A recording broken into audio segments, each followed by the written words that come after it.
Hello बच्चों, आज हम करेंगे वर्ल्ड हिस्ट्री का है theme four the central Islamic land. The central Islamic land, ठीक है। इसका पहले मैंने आपको पढ़ा दिया है। अब्बासीड रिवोल्यूशन इसके पहले वाले वीडियो में पढ़ा दिया है। अब हम पढ़ेंगे breakup of caliphate and the rise of सल्तनत। कैसे टूट गया खलीफेट और सल्तनत का राइज, फिर सल्तनत का राइज कैसे हुआ, ठीक है। तो देखो खलीफेट कैसे टूटा। अब्बासीड जो रूल कर रहा था, अब्बासीड कहाँ से रूल कर रहा था? बगदाद से रूल कर रहा था। इसका कैपिटल बगदाद था, पहले वाले वीडियो में बताया हूँ मैं। तो इसका कैपिटल तो बगदाद था। वहाँ पे इसके खुद किंगडम के अंदर, खलीफेट के अंदर प्रो अरब और प्रो ईरानियन फैक्शन आर्मी में थे। इन लोग के अंदर कॉन्फ्लिक्ट हो गया क्योंकि अब्बासीड कहाँ था? खुरासन में अपना अधिकार जमाया था। एडमिनिस्ट्रेशन था इसका खुरासन में, मतलब ईरान में। और वहाँ पे अरब के भी लोग थे और ईरान के भी लोग थे, और इन दोनों के बीच में कॉन्फ्लिक्ट हो गया। किसमें? आर्मी और ब्यूरोक्रेसी दोनों में। अब दोनों में कॉन्फ्लिक्ट हो गया तो अब्बासीड इंटरनली वीक एम्पायर हो गया। उसके बाद फिर क्या हुआ? 810 में हारून अल रशीद के दो बेटे थे। खलीफ हारून अल रशीद के दो बेटे थे, आमीन और मामूम। इन दोनों के बीच में क्या हुआ? सिविल वॉर हो गया, ठीक है। इन दोनों के बीच में सिविल वॉर हो गया, जिसके कारण नया पावर ब्लॉक जनरेट हुआ अब्बासीड एम्पायर में। और वो पावर ब्लॉक कौन जनरेट किया? तर्कीस के स्लेव ऑफिसर लोग, ठीक है, जिसको ममलुक बोलते हैं हम लोग। तुर्की के स्लेव ऑफिसर लोग नया पावर जनरेट किए अब्बासीड के अंदर ही, ठीक है। तो मतलब जिसके कारण अब्बासीड और वीक होते गया। उसके बाद फिर बहुत सारा माइनर डायनेस्टी आई, ठीक है। उसका बहुत सारा सिया और सुन्नी के बीच में भी लड़ाई हो गया था। उसका फिर बहुत सारी माइनर डायनेस्टी आई, जैसे कि ताहिरिड्स, समानिड्स। तो ताहिरिड्स खुरासन में, समानिड्स ट्रांसोक्सियाना में, फिर इजिप्ट में आए तुलुनिड्स, और फिर सीरिया इजिप्ट में तुलुनी डायनेस्टी। ये सब छोटी छोटी डायनेस्टी आके ईरा अब्बासीड एम्पायर को, अब्बासीड खलीफेट को और कमज़ोर कर दिया। और अब्बासीड का पावर सिर्फ कहाँ रह गया? सिर्फ पावर रह गया था सेंट्रल इराक में और वेस्टर्न ईरान में, ठीक है। लेकिन 945 आते आते बुइड्स थे एक, जो सिया क्लैन के थे। बुइड्स जो एक सिया क्लैन के लोग थे, जो कि ईरान के यहाँ पे रहते थे, कैप्शन रीजन ऑफ ईरान के यहाँ पे रहते थे। इन लोग ने कैप्चर कर लिया बगदाद। किससे? अब्बासीड से। कौन कैप्चर कर लिया? बुइड्स लोग, ठीक है। जिसके कारण अब्बासीड और वीक हो गया। तो बुइड्स रूलर अपने आपको टाइटल देते थे, शहंशाह का टाइटल देते थे, किंग ऑफ किंग, ठीक है। अब देखो उसका फिर एक और चीज़ आया कि एक फतिमिड्स थी। फतिमिड्स कौन है? प्रॉफेट मोहम्मद की डॉटर है, बेटी है, ठीक है। वो सिया डायनेस्टी से थी फतिमिड्स, ठीक है। तो उन लोग ने क्या किया? उन लोग ने अपना एम्पायर बनाया। और अपना एम्पायर कहाँ बनाएगा? अपना एम्पायर बनाएगा ये नॉर्थ अफ्रीका को बेस मान के। नॉर्थ अफ्रीका को बेस मान के इन लोग ने एम्पायर बनाया इजिप्ट में, ठीक है। और इजिप्ट को कॉन्कर कर लिया 969 में, ठीक है। 969 में इन लोगों ने इजिप्ट को कॉन्कर कर लिया और वहाँ पे फतिमिड खलीफेट का एस्टेब्लिशमेंट किया। फतिमिड खलीफेट का ये इंपॉर्टेंट है, ठीक है। जिसके कारण अब्बासीड और डिस्टेबलाइज हो गया, डिसइंटीग्रेशन हो गया अब्बासीड का। और ओल्ड कैपिटल जो था इजिप्ट का, जिसको फुस्टेट था, उसको न्यू कैपिटल से रिप्लेस किया गया, जिसका नाम था कायरो था। कौन इसको रिप्लेस किया? ये फतिमिड्स के डायनेस्टी के लोग, ठीक है, जो कि प्रॉफेट मोहम्मद की बेटी थी, डॉटर थी ये फतिमा, ठीक है। और फाउंडेड ऑन द डे, ये काहिरा सिटी का फाउंड किया गया on the day of the rise of the planet Mars. जब प्लानट मार्स का राइज होता है तब उस दिन ये कायरो सिटी का फाउंडेशन किया था, ठीक है। ये सब हिस्टोरिकल व्यू है, अपने उनके रिलीजन में होगा किस दिन rise of the planet Mars हुआ था, वो सब वो है। उसको मिरिक बोलते हैं लोग, अल काहिरा, ठीक है। मिरिक को ही अल काहिरा बोलते हैं, इसलिए इसका नाम काहिरा रखा गया, कायरो सिटी को काहिरा रखा गया, ठीक है। उसके बाद फिर देखो 1950 950 से 1200 के बीच में Islamic society held together not by single political order और सिंगल लैंग्वेज ऑफ कल्चर। तो इसके बीच में 950 से 1200 के बीच में ना तो इस्लामिक सोसाइटी एक सिंगल पॉलिटिकल ऑर्डर से कंट्रोल हो रहा था, ना कि सिंगल कल्चर से, that is Arabic, but common economic and cultural pattern के कारण वो कंट्रोल हो रहा था, ठीक है, common economic and cultural pattern के कारण वो कंट्रोल हो रहा था। So unity in the face of the political division maintained by the separation between state and society, the development of Persian, the language, Islamic high culture and maturity, ठीक है। उसके बाद फिर scholar artist merchant move freely with in the central Islamic land, और central Islamic land में जो scholar थे, artist थे, मर्चेंट है, वो फ्रीली मूव करते थे, ठीक। उसके बाद एक इथनिक ग्रुप है, ठीक है। अब देखो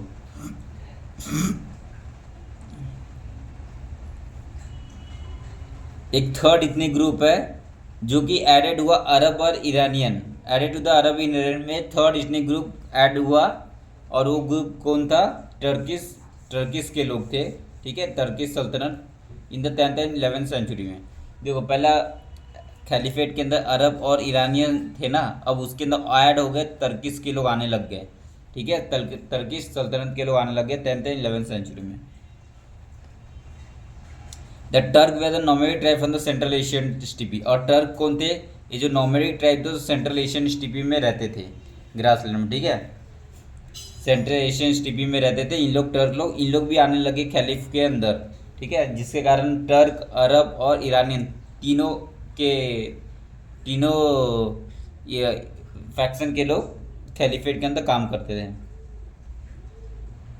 ठीक है। और ये तुर्किस्तान, जो आज का तुर्किस्तान है, तुर्कमेनिस्तान, वहाँ से ये बिलोंग करते थे, टर्क से लोग, who graduate converted to Islam, और ये इस्लाम में कन्वर्ट हो गए थे, ठीक है। और दे वे स्किल राइडर, और ये लोग स्किल राइडर थे एंड वॉरियर भी थे। अब ये किसकी बात कर रहा है? ये बात कर रहा है चेंगिस खान की बात कर रहा है ये, ठीक है। चेंगिस खान के लोग ही जो थे वो इस्लाम में कन्वर्ट हो गए, बाद में फिर इस्लाम बन गया और वहाँ पे रूल कर रहे थे। तो देवे स्किल राइडर, वो इसकी स्किल राइडर थे ना, वॉरियर भी थे, और एंटर किए थे अब्बासीड, समानिड्स और ब्यूट्स एडमिनिस्ट्रेशन में। तो ब्यूट्स में समानिड्स, अब्बासीड, समानिड्स, ब्यूट्स में इन लोग एडमिनिस्ट्रेशन के तौर पे आते थे, अपना रूल करते थे, ठीक है। Administration as a slave and soldier, तो एज ए एडमिनिस्ट्रेटर के तौर वो slave administration slave and soldier की तरह वो वर्क करते थे वहाँ पे। और इनको rising to high position on the account of the royalty military ability, और उनको मिलिट्री एबिलिटी देख के, रॉयल्टी देख के उनको हाई पोजीशन भी भेजा जाता था। और वैसे ही था एक गजनवी सुल्तनत। तो अब क्या हुआ, वहाँ पे गजनवी सुल्तनत का एस्टेब्लिशमेंट हुआ, ठीक है, गजनवी सल्तनत का एस्टेब्लिशमेंट हुआ, जिसको कौन एस्टेब्लिश किया था? अब्तगीन, ठीक है, ये दूसरा एम्पायर है।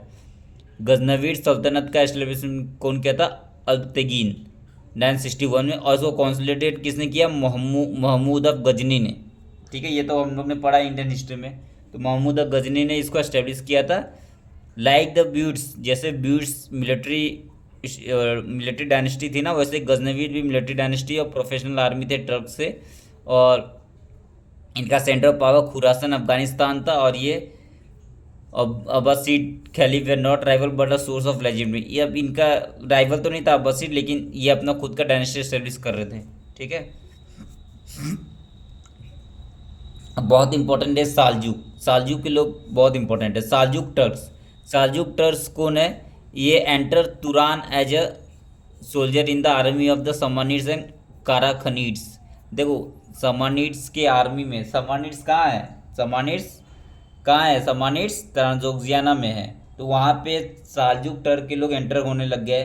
काराखनीड में ये नॉन मुस्लिम टर्क्स थे फ्रॉम द फर्दर ईस्ट, मतलब और ईस्ट डायरेक्शन में घुसोगे अफगानिस्तान इस साइड में, इन लोग काराखनीड लोग रहते थे जो कि नॉन मुस्लिम टर्क थे। इनके अंदर कौन घुसने लग गया? सालजुक टर्क्स, ठीक है। Enter Turan as a soldier, Turan मतलब सोल्जर होता है, ठीक है। Enter as a soldier in the army of the Samanids and the Karakhanids. They later establish themselves powerful under the leaders of two brother, और later फिर आगे जाके initially ये तो समानिड्स काराखनीड्स में एंटर होने लग गए, लेकिन आगे जाके सालजुक टर्क्स जो है वो इनमें से ही दो ब्रदर जो थे, तुगरिल और चगरी बेग, इन लोग दोनों ने सालजुक सल्तनत को एस्टेब्लिश किया। बहुत इंपॉर्टेंट अपना सल्तनत एस्टेब्लिश किया सालजुक सल्तनत, ठीक है, तुगरिल और चागरी बेग। अब जैसे महमूद ऑफ गजनी, ये जो गजनी है, ऊपर हम लोग ने गजनी पढ़ा, ये गजनी पढ़ा ना, ये गजनवीड्स का एक गजनी। जैसे ही गजनी मर गया, ये गजनी महमूद गजनी मर गया, तो महमूद गजनी मर गया तो इसका फ़ायदा उठाया। फ़ायदा कौन उठाया? साल्जुक और खुरासन को कैप्चर कर लिया और अपना कैपिटल निसापुर बना दिया। फर्स्ट कैपिटल कौन? साल्जुक टर्क ने। ठीक है। और साल्जुक टर्क बना के साल्जुक टर्क अब वेस्ट पर्शिया, इराक, ये सब को भी कैप्चर कर लिया अपने अंडर। ठीक है। Seljuk Turk next under attention to the western Persia और इराक। वेस्टर्न पर्शिया और इराक को कैप्चर कर लिया, और इराक को उस टाइम रूल करता था ब्यूट्स, उसको हरा के उसने अंडर कर लिया साल्जुक टर्क ने। फिर 1055 में इसने बगदाद को भी कैप्चर कर लिया। ठीक है।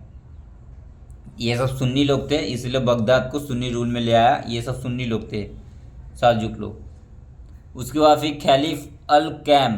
खलीफ अल कैम कौन है? ये अब्बासीड का खलीफ है। ठीक है। Caliph al Qaim conferred the Tughril Beg the title sultan, और खलीफ अल कैम ने तुगरिल बेग को टाइटल दिया था सुल्तान का in the move that mark the separation of religious and the political authority, ताकि रिलीजियस और पॉलिटिकल अथॉरिटी अलग अलग हो। क्योंकि ये जो खलीफ जो था रिलीजियस अथॉरिटी था, और जो सुल्तान होगा तुगरिल बेग वो क्या होगा? पॉलिटिकल अथॉरिटी होगा। इसलिए इसको ऐसे मार्क किया डिफरेंट डिफरेंट करके। ठीक है। खलीफ अल खैम ने। तो टू डालू brother rule together according to the tribal notion for rule by the family as a whole. फिर तुगरिल का डाई हो गया 1064 में, सक्सीड किया उसके नेफ्यू अल अरलासन सलन। ठीक है। अल अरसालन अरसालन में साल्जुक एम्पायर एक्सपांड किया कहाँ तक? एनाटोलिया तक, मॉडर्न टर्की तक। ठीक है। इस तरीके से देखो खलीफेट कैसे ख़त्म हो गया, और यहाँ पे सल्तनत का कैसे राइज हुआ। सल्तनत देखो टर्की तक सल्तनत पहुँच गया। तो इस तरीके से सल्तनत राइज होते होते फिर हमारे इंडिया में भी सल्तनत का रूल आया, दिल्ली सल्तनत। तो ये यहीं से आया सब धीरे धीरे। ठीक है। अब देखते हैं क्रूसेड। क्रूसेड देखो इंपॉर्टेंट है। क्रूसेड क्या है? देखो क्रूसेड क्या है? रिलीजियस स्ट्रगल है between the era Christian and the Arabs. ठीक है। मुस्लिम्स समझ लो, मुस्लिम्स ही बोलो। तो देखो सबसे पहले क्रिश्चियन लैंड जो था ना, जो इबेरियन पेनिसुला, आपको पता है इबेरियन पेनिसुला क्या है? इबेरियन पेनिसुला जहाँ पे स्पेन और पोर्चुगीज है उसको बोलते हैं इबेरियन पेनिसुला। ठीक है। चलो मैं इसको अच्छे से आपको बताता हूँ कि ये क्रूसेड क्या है। In the medieval Islamic society Christian they regarded as the people of book. Islamic society में क्रिश्चियन को क्या बोलते थे? पीपल ऑफ द बुक, जिसको अहल अल किताब बोलते थे। इसको अहल किताब कौन बोलता था? अरब के लोग बोलते थे अहल अल किताब, जिसको क्रिश्चियन को सिन, क्योंकि इनका खुद एक इंस्क्रिप्शन था जिस न्यू टेस्टामेंट या इंजील इसको बोलते हैं, जिसको बाइबल बोलते हैं। क्रिश्चियन को अमन दिया जाता था, सेफ कंडक्ट किया जाता था, क्योंकि अगर मुस्लिम स्टेट में आएंगे तो वो as a merchant, pilgrim, ambassador, traveller, तो उनको सेफ कंडक्ट किया जाएगा, जिसको अमन बोलते थे इस्लामिक में। So that territory included which once held, or this territory also included those who were once held by the Byzantine Empire. The Holy Land of Palestine, Jerusalem was conquered by the Arab in 638। ठीक है। तो बहुत पहले बंजेटाइन empire को कौन rule कर रहा था? क्रिश्चियन लोग रूल कर रहे थे। तो इसको कैप्चर कर लिया था किसने? अरब लोग ने। ठीक है। तो ये जो होली लैंड ऑफ पैलेस्टीन है Jerusalem, Holi land of Palestine Jerusalem को कंकर किया था अरब ने 638 में, किससे? क्रिश्चियन से। ठीक है। और क्रिश्चियन लोग को जेरूसलम इम्पोर्टेंट था। क्यों इम्पोर्टेंट था? क्योंकि वहाँ पे जीसस का क्रूसिफिक्शन हुआ था और रिसरेक्शन हुआ था। अब क्रूसिफिक्शन मतलब क्या होता है? किसी को सूली पर चढ़ाने की क्रिया, मतलब जैसे जीसस क्रिस्ट को सूली पे चढ़ा देते ना वो, तो जीसस का क्रूसिफिक्शन हुआ था और रिसरेक्शन हुआ था। रिसरेक्शन मतलब वापस जीवित हो गए थे वो वहाँ पे। तो इसलिए क्रिश्चियन के लिए जेरूसलम बहुत इंपॉर्टेंट था। This was a important factor in formation image of Muslim in Christian Europe. ठीक है। हॉस्टिलिटी, अब इसका हॉस्टिलिटी होने लग गया है 11वीं सेंचुरी आते आते हॉस्टिलिटी होने लग गया है मुस्लिम और इनमें। लेकिन क्या हुआ 11वीं सेंचुरी में बहुत सारे नॉर्मन्स, हंगेरियंस और सम स्लेव्स वो कन्वर्ट होने लगे किसमें? क्रिश्चियनिटी में। ठीक है। क्रिश्चियन में कन्वर्ट होने लग गए। तो अब क्रिश्चियन लोग का एक ही दुश्मन था, वो क्या था? मुस्लिम। ठीक है। तो क्रिश्चियन बोले अब क्रिश्चियन का एक ही दुश्मन रहेगा मुस्लिम, तो क्रिश्चियन लोग तो मुस्लिम को हराएंगे ही। तो इन लोगों ने क्या किया? एक मूवमेंट लाया जिसका नाम है पीस ऑफ गॉड मूवमेंट। ठीक है। पीस ऑफ गॉड मूवमेंट लाया। ये peace of God movement important है, क्यों लाया बताता हूँ मैं। पीस ऑफ गॉड मूवमेंट जो है, peace of God movement 989 C में council of Charroux in southern France में लाया गया था। ठीक है, उसने पास किया गया पीस ऑफ गॉड मूवमेंट। देखो पीस ऑफ गॉड मूवमेंट मतलब क्या होता है, पहले क्रिश्चियन के अंदर भी जितना भी क्रिश्चियन के अंदर ही जितना खुद का लड़ाई है ना, उसको पहले बंद करो।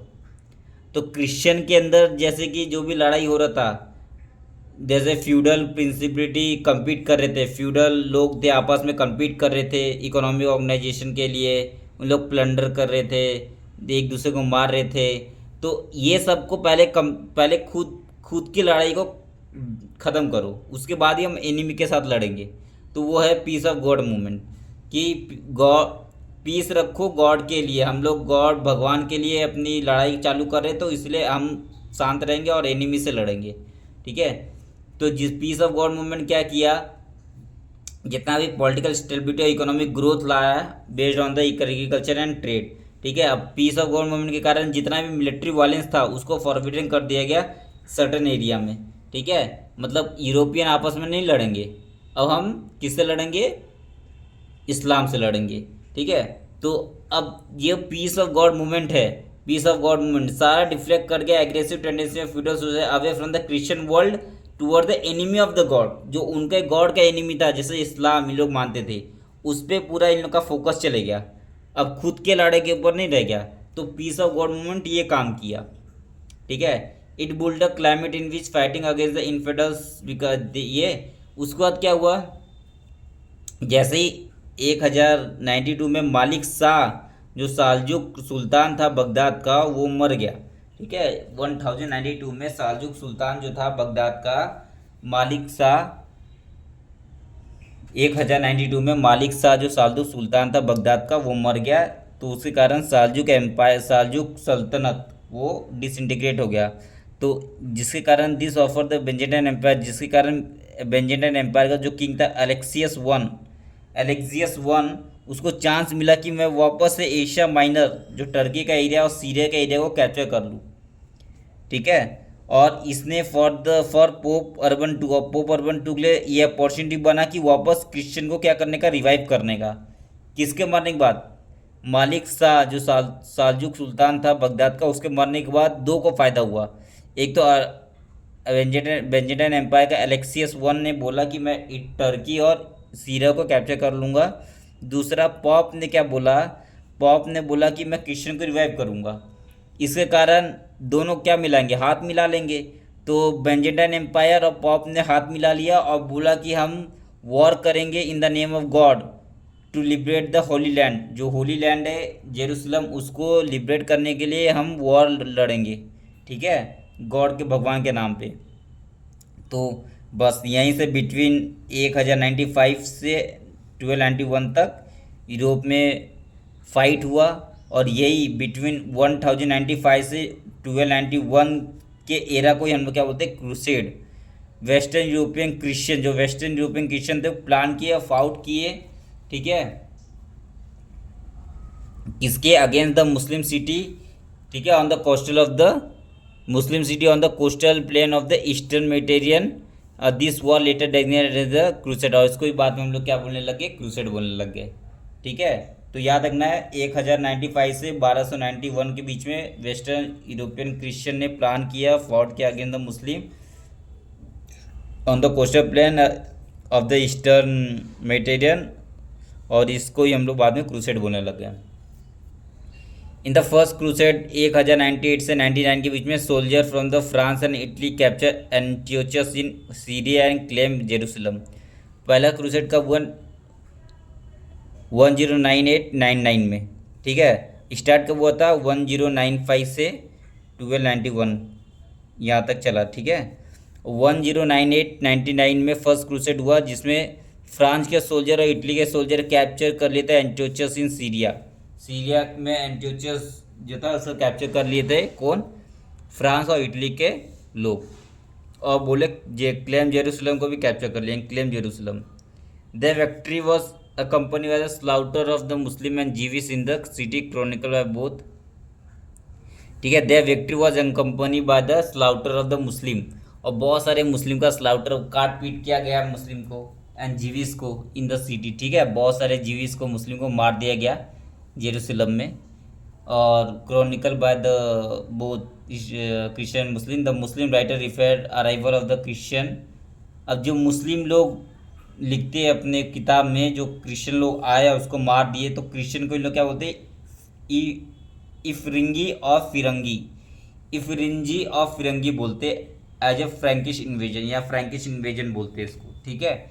तो France quickly establish 4 crusade state. और फ्रैंक जो थे, जो फ्रांस के थे, इटली के लोग थे, जो सीरिया को कैप्चर कर लिए थे एंचोसस, और जेरूसलम को भी कैप्चर ही कर लिए थे, क्लैम द जेरूसलम। तो वहाँ पे उन्होंने 4 क्रूसेडर स्टेट बनाया। कहाँ पे, in the region of Syrian फिलिस्तीन, सीरिया फिलिस्तीन के रीजन में 4 क्रूसेडर स्टेट बनाया। ये इंपॉर्टेंट है, ठीक है। कितना, 4 क्रूसेडर स्टेट बनाया। कहाँ पे, रीजन ऑफ सीरियन फिलिस्तीन में। और collectively this territory were known as Outremer. और ये चारों स्टेट को, टेरिटरी को क्या बोला गया, आउटरेमर, द लैंड ओवरसी। इसको लैंड ओवरसी का नाम दिया गया, आउटरेमर का नाम दिया गया, Outremer. Later crusade directed the defence expansion. और लेटर क्रूसेड फिर डिफेंस और एक्सपांसन किया आगे, ठीक है। तो Outremer survive well for some time, बहुत टाइम तक आउटराइमर तो सर्वाइव हुआ, but with the Turk capture Edessa in 1144। अब टर्क लोग तो उन लोग भी कुछ ना कुछ कैप्चर करेंगे ना क्रिश्चियन का। तो टर्क ने क्या कैप्चर किया, इडेसा, इडेसा इन 1144, 1044 में इडेसा कैप्चर किया। और जैसे ही इडेसा कैप्चर किया तो पॉप ने अपील किया कि अब सेकेंड क्रूसेड होगा। सेकेंड क्रूसेड कब होगा, 1145 से 149, 1044 में इडेसा कैप्चर किया। तो वह 1 साल के बाद 45 से 49 के बीच में सेकेंड क्रूसेड हो गया, ठीक है। इसमें जर्मन और फ्रेंच आर्मी कैप्चर करना चाहते थे डेमेस्कस को, जो सीरिया कैपिटल डेमेस्कस हो, लेकिन ये डिफीट हो गए और इसको वापस क्रिश्चियन को भागना पड़ा अपने घर। So after this gradual erosion of strength, after this there was a gradual erosion of the strength of Outremer. तो आउटरेमर जो भी था उसका पावर थोड़ा कम हो गया। तो crusader zeal gave way living in luxury better this, ठीक है। उसका फिर क्रूसेडर जेल, जो crusader zeal gave way to living in the luxurious and better over टेटेड अमंग द क्रिश्चियन रूलर्स, ठीक है। क्रूसेडर क्रिश्चियन रूलर से अच्छे से लड़े। उसका फिर एक और इम्पोर्टेंट है सलाह अल-दीन, सलादीन, जिसका नाम है सलादीन या सलाह अल-दीन।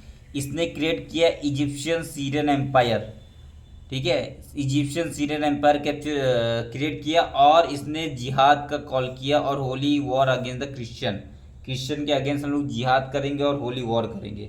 एंड डिफीटेड कर दिया, उनको डिफीट कर दिया 1189 में, 1187 में इसको डिफीट कर दिया क्रिश्चियन को, कौन, सलाह अल-दीन, ठीक है। और इसने रिगेन कर लिया जेरूसलम, वापस से जेरूसलम सलादीन अपने कैप्चर में ले लिया, मतलब मुस्लिम के कैप्चर में आ गया जेरूसलम।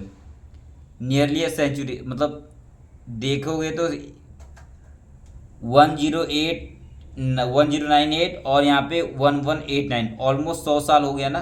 तो nearly a century after the first crusade, 100 साल के बाद जेरूसलम वापस अरब के कंट्रोल में आ गया, ठीक है। सो record of the time indicate the Salahuddin treatment the Christian population was human. लेकिन सलाहुद्दीन जो भी क्रिश्चियन पॉपुलेशन कैप्चर किया था उसको ह्यूमैनिक ट्रीटमेंट दे रहा था, उसको इतना ज़्यादा तड़पाया नहीं, ठीक है, हो गया। इसके बाद फिर he gave custody to the Christian the Holy Sepulchre to the Christian and number of church were turn into mosque. बहुत सारे चर्च को मॉस्क में टर्न किया गया। और Jerusalem once again become a Muslim city, फिर जेरूसलम वापस Muslim city बन गया। फिर lost of the city from the third crusade, अब जेरूसलम वापस लॉस्ट हो गया अरब के हैंड में, तो वापस से क्रूसेड करेगा थर्ड क्रूसेड 1189 में, third crusade in 1189, but the crusader gain little except for some coastal town in the, but the crusader gain little, लेकिन क्रूसेडर को इतना ज़्यादा गेन नहीं हुआ, लेकिन कुछ टाउन सिटी जो था, टाउन कोस्टल टाउन था पैलेस्टीन में, वो कुछ गेन हुआ। Free access to the Jerusalem for the Christian pilgrim, और क्रिश्चियन पिलग्रिम में इसलिए जेरूसलम में जाओ और फ्री एक्सेस, ये सब एक्सेस मिला क्रिश्चियन को। लेकिन जेरूसलम किसके हाथ में है? जेरूसलम अरब के हाथ में रहा। ठीक है, तो 1189 में क्रूसेडर गेन लिटिल, यहाँ पे देखो, सॉरी वो दिख नहीं रहा था आपको, तो loss of the city, the third crusade हुआ 1189 में, but the crusader gain little except for some coastal town in the Palestine free access to the Jerusalem for the Christian pilgrimage. तो क्रिश्चियन पिलग्रिमेज को तो Jerusalem capture नहीं कर पाए Christian लोग, लेकिन उनको बोला गया ठीक है तुम क्या करो, अपना पिलग्रिमेज, तुम जो भी भगवान को पूजा करोगे वो आके जेरूसलम में अपना पूजा करो, कोई दिक्कत नहीं उनको। और कुछ कोस्टल टाउन, पैलेस्टीन का कोस्टल टाउन दे दिया गया क्रिश्चियन को। ठीक है, the Mamluk, the ruler of Egypt, finally drop the crusading Christian from the all Palestine in 1291। और 1291 में, 1291 में फाइनली रूलर ऑफ इजिप्ट जो था, ममलुक जो रूलर ऑफ इजिप्ट था, उसने फाइनली क्रूसेड को हरा दिया पूरे पैलेस्टीन से ही। Europe gradually lost military interest in the Islam and focus on internal politics and culture development. और फिर यूरोप धीरे धीरे अपना मिलिट्री इंटरेस्ट इस्लाम से हटा दिया और अपना इंटरनल पॉलिटिक्स में फोकस करने लग गया। ठीक है, the crusader left lasting impact on to aspect of Christian Muslim relation. One was the harsher attitude the Muslim state toward the Christian subject which resulted from the bitter memories of the conflict as well as need for security in the area and mixed population. Other was a greater influence of the Italy Moroccan community. ठीक है, तो देखो जो crusader थे, crusade के कारण दो important aspect of Christian Muslim relation में हुआ। पहला, the harsher attitude of the Muslim state toward the Christian, जो हार्श एटीट्यूड था मुस्लिम स्टेट का toward the Christian subject which resulted from bitter memory of the conflict, जिसके कारण उनके दिमाग में कॉन्फ्लिक्ट, बेकार मेमोरी बस गई ना क्रिश्चियन को लेके और मुस्लिम को लेके। ठीक है, conflict as well the need for security in the area of mix population. ठीक है, जहाँ पे मिक्स पॉपुलेशन तो वहाँ पे बहुत दिक्कतें होने लग, कॉन्फ्लिक्ट होने लग गया। Other was a greater influence of Italian mercantile communities in the trader between east and west. और दूसरा इम्पैक्ट क्या हुआ, greater influence of Italian mercantile community, जो इटालियन मर्केंटाइल कम्युनिटी का उनका ग्रेटर इन्फ्लुएंस होने लग गया trade between the east and the west even after restoration Muslim power. जब भी मुस्लिम पावर रिस्टोर हुआ फिर भी ईस्ट और वेस्ट में जो ट्रेड होता था उसमें ग्रेटर इन्फ्लुएंस होने लगे किसका, इटालियन मर्केंटाइल कम्युनिटी का। ठीक है, तो अरब का जो ट्रेड का डेवलपमेंट था वो थोड़ा कम हो गया और इटालियन से ग्रेटर इन्फ्लुएंस हो गया, इटालियन मर्केंटाइल कम्युनिटी का ज़्यादा ग्रेट इन्फ्लुएंस हो गया। ठीक है, एक क्रूसेड के बाद, तो ये बहुत इंपॉर्टेंट है, ये रिजल्ट है। ठीक है, क्रूसेड के बाद दो चीज़ हुआ, एक तो मुस्लिम लीग का जो ट्रीटमेंट था टुवर्ड द क्रिश्चियन जिसके कारण कॉन्फ्लिक्ट होने लग गया धीरे धीरे उनके बीच में। दूसरा जो ट्रेड था ईस्ट और वेस्ट का, उसमें इटालियन मर्केंटाइल कम्युनिटी जो है वो ज़्यादा इन्फ्लुएंस हो गया और ज़्यादा ट्रेड करने लग गए। ठीक है,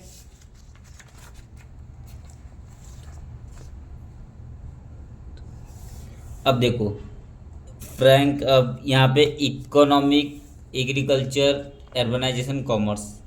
अभी क्या है, इकोनॉमिक, एग्रीकल्चर, ये सब। तो देखो इसमें बहुत सारा याद करना है। ठीक है, मैं आपको बताता हूँ लेकिन इसमें बहुत सारा याद करना है, इसमें याद करोगे जितना उतना याद रहेगा। ठीक है, इकोनॉमिक में तो एग्रीकल्चर मोस्ट इंपॉर्टेंट था, इनका प्राइमरी एग्रीकल्चर था। और लैंड को कौन ओन करता था, big and small peasant land को होल्ड करता था। इन सम केसेस स्टेट भी होल्ड करता था लैंड को। ठीक है, तो इराक और ईरान में लैंड एग्जिस्ट करता था, large unit cultivated by peasant, बड़ा बड़ा यूनिट ऑफ लैंड को कल्टिवेट कौन करेगा, पीजेंट करेंगे। ठीक है, the state owner collected tax on behalf of the state during the Sasanian as well as Islamic period. तो स्टेट ऑनर्स जो थे वो टैक्स को कलेक्ट करेंगे ड्यूरिंग द ससानियन के टाइम और इस्लामिक पीरियड के टाइम। और in the areas move the pastoral, फिर धीरे धीरे पास्टोरल से वो सेटल एग्रीकल्चर सिस्टम में पहुंच गए। ठीक है, finally big state was abandon by the owner after the Islamic conquest were acquired by the state and handed to mainly to Muslim elites of the empire. तो धीरे धीरे क्या, जो बिग स्टेट ऑनर थे ना उसको ख़त्म करके जो मुस्लिम के इलाइट लोग थे उसको दे दिया गया और उन लोग टैक्स को कलेक्ट करने लग गए। ठीक है, तो state has overall control of the agriculture land. ठीक है, स्टेट के पास सारा कंट्रोल था एग्रीकल्चर लैंड का, at deriving the bulk of it income from the land revenue one the conquest were over the land conquer by the Arab that remain the hand of the owner they subject to tax. ठीक है। और जो land को conquer कर किया था अरब ने, वो तो उनके हाथ में रहा, अरब के हाथ में, तो उन लोग ने उसमें टैक्स लगाया जिसका नाम था खराज, ठीक है, जो कि वन हाफ से वन फिफ्थ, हाफ से to the fifth of the produce, मतलब हाफ मतलब 50% और फिफ्थ मतलब हो गया 20%। तो 20% से 50% के बीच में टैक्स लेता था अरब, ठीक है।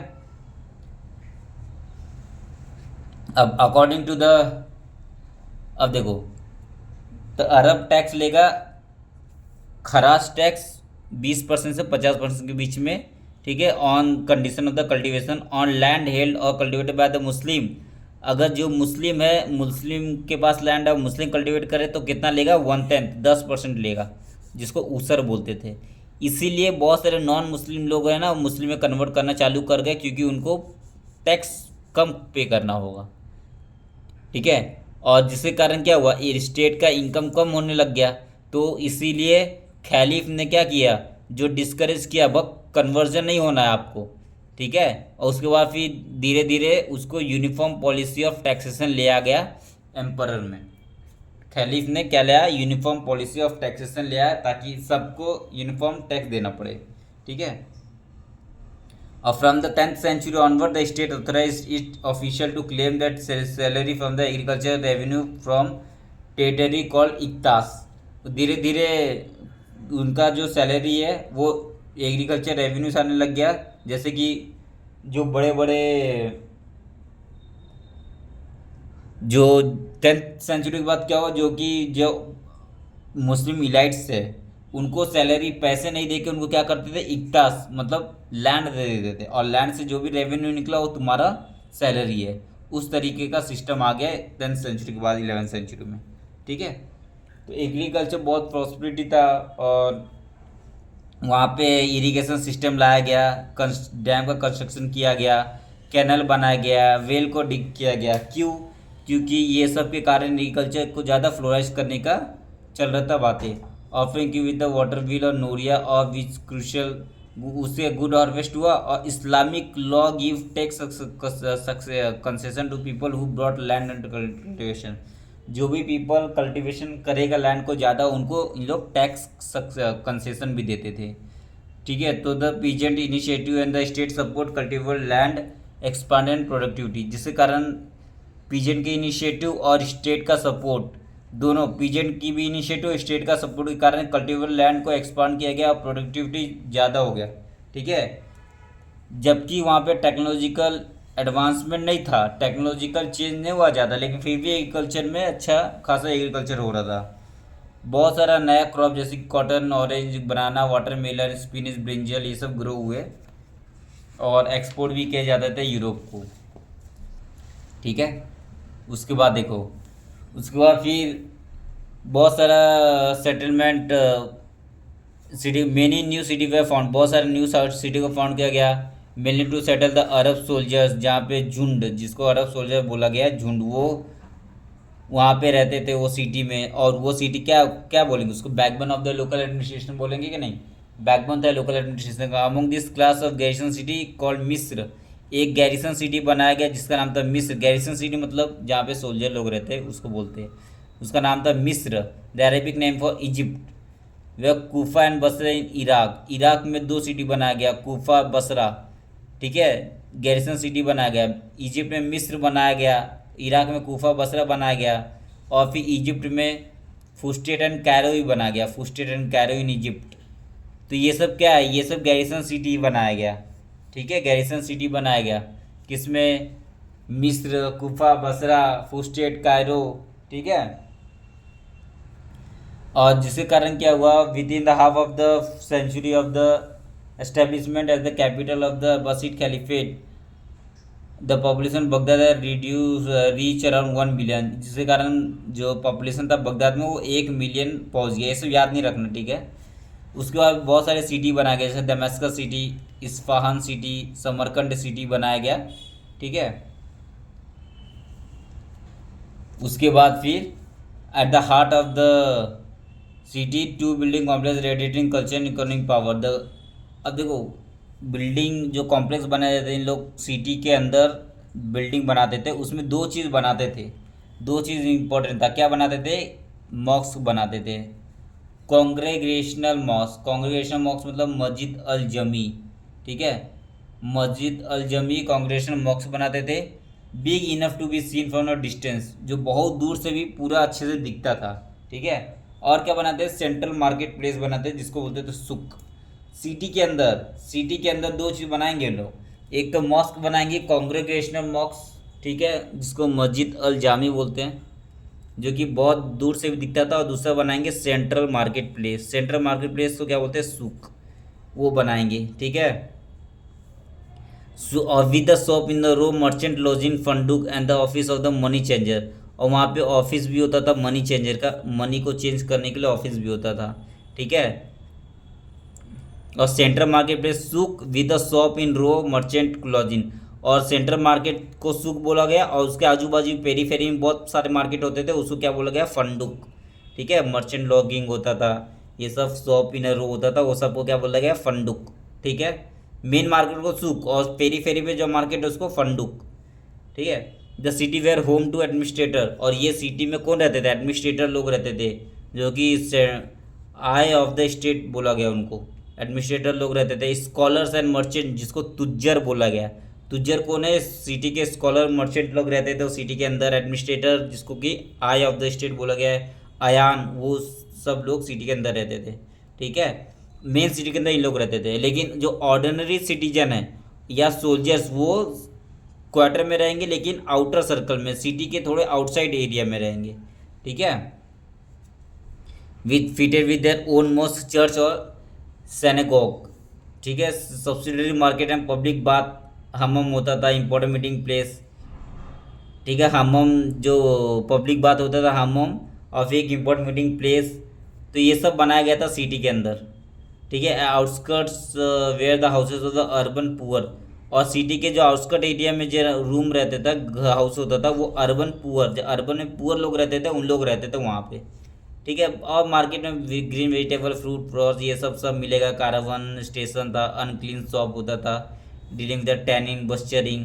टैनिंग मतलब बाल निकालना, जैसे कोई एनिमल को मारे तो उसके बाल निकालना, बस्चरिंग करते थे, ठीक है।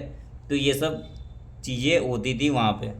अब देखो उसका पॉलिटिकल इन्फिकेशन और urban demand for food stuff and luxury in large circuit of exchange, geography favour the Muslim empire which is spread between the trading zone of the Indian Ocean and the Mediterranean.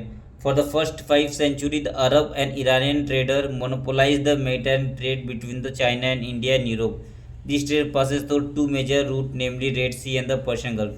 और इनका जो trade route था कहाँ से जाएगा? Red सी से जाएगा, Persian gulf से जाएगा, ठीक है। The high value goods suitable for long distance trade such as spice trade, textile, porcelain and gun powder were sea from India and China to Red Sea port of Aden Aidhab, ठीक है। तो जितना भी spice है, textile है, porcine, gun powder कहाँ से जाएगा? इंडिया और चाइना से। इंडिया और चाइना में लोग ट्रेड करते थे रेड सी के द्वारा, और Aden, port of Aden, Aidhab, Gulf of port of Siraf, Basra, तो यहाँ से ये सारे ट्रेड करते थे।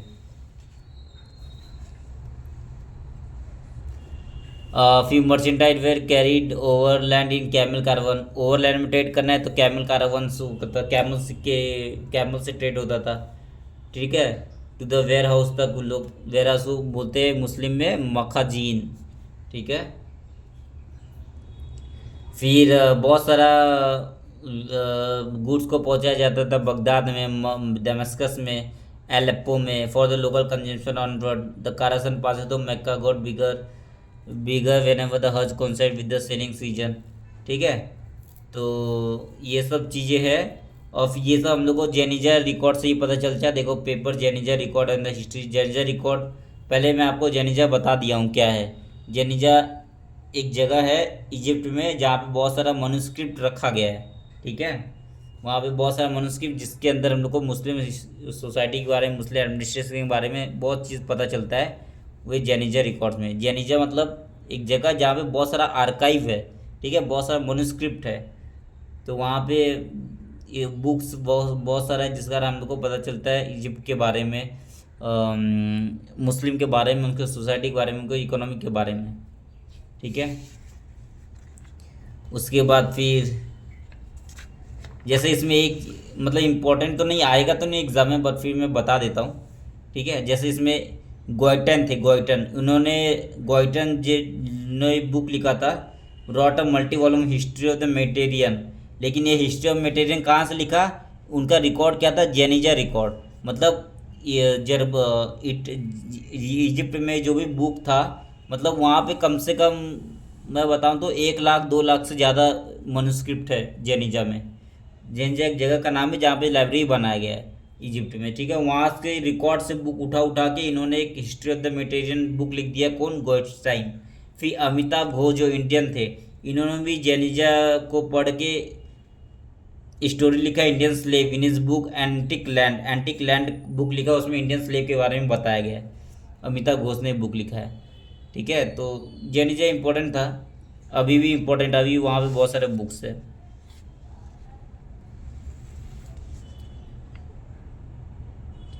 देखो यहाँ पे, देखो यहाँ पे बता दे रहा हूँ आपको। Geniza document provide a rich insight into personal and economic experience as also into the Mediterranean and Islamic culture.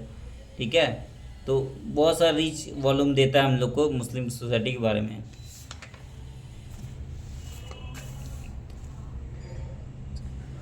अब देखो यहाँ पे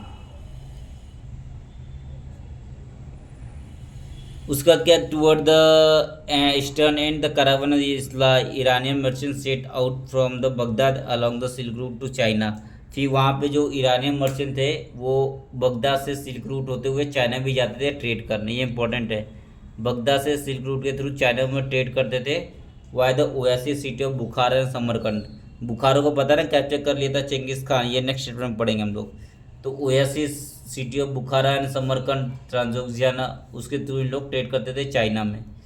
ठीक है, to bring the central Asian Chinese good including paper. और वो वहाँ से क्या लाते थे? पेपर ऊपर लाते थे चाइना से। Transoxiana also form important link in the commercial link which extend नदर to the Russia and Scandinavian for the exchange of European goods. और ट्रांसजोर्जियन इंपॉर्टेंट क्यों था? ट्रांसजोर्जियन से वो रशिया में भी ट्रेड करते थे और स्कैंडिनेवियन कंट्री में भी ट्रेड करते थे। अब स्कैंडिनेवियन आपको पता होना चाहिए, जो नॉर्वे है, फिनलैंड है, आयरलैंड है, स्कॉटलैंड है, इसको सब कंट्री को बोलते हैं स्कैंडिनेवियन कंट्री। वहाँ से भी ट्रेड करते थे। क्या ट्रेड करते थे? मेनली द फर्स। ठीक है, एंड स्लेव कैप्टिव्स, जो स्लेव को भी ट्रेड करते थे।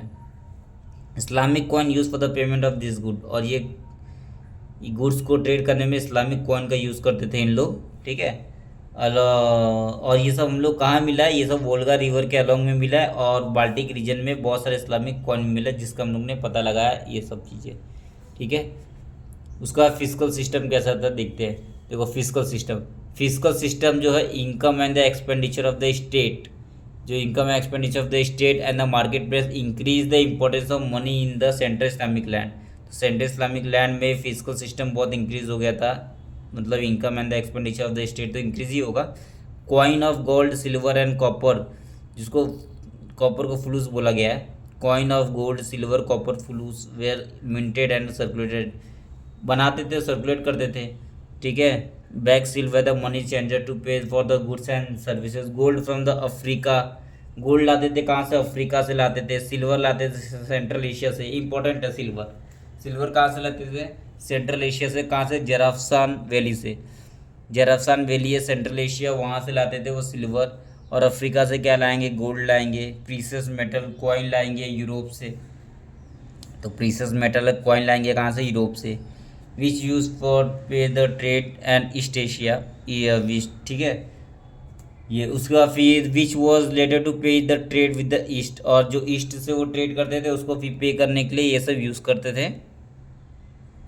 कॉइन बनाएंगे, कॉइन बना के पे करेंगे। तो rising demand for the money force people to release the accumulated reserve. और जैसे ही मनी का डिमांड होने लग गया तो जो भी रिजर्व था नॉर्मल पीपल के पास, उसको वेल्थ में और सर्कुलेट किया गया। ठीक है, credit combine with the currency to oil of the wheel of commerce. देखो क्रेडिट जो है पैसा combine, credit combine with the currency, currency और चेक दोनों कंबाइन होके ऑयल किया। ऑयल मतलब जैसे data is the oil, data is the new oil बोलते हैं ना आज के ज़माने में, तो वैसे ही वो कॉमर्स को और बढ़ाया। क्रेडिट और करेंसी दोनों मिलके कॉमर्स को और बढ़ाया। ठीक है, oil the wheel of commerce. ठीक है। And greatest contribution of the Muslim world to medieval economy life was the development of superior method of payment, और जिससे कारण सुपीरियर मेथड ऑफ पेमेंट का डेवलपमेंट हुआ, बिजनेस ऑर्गेनाइजेशन का development हुआ।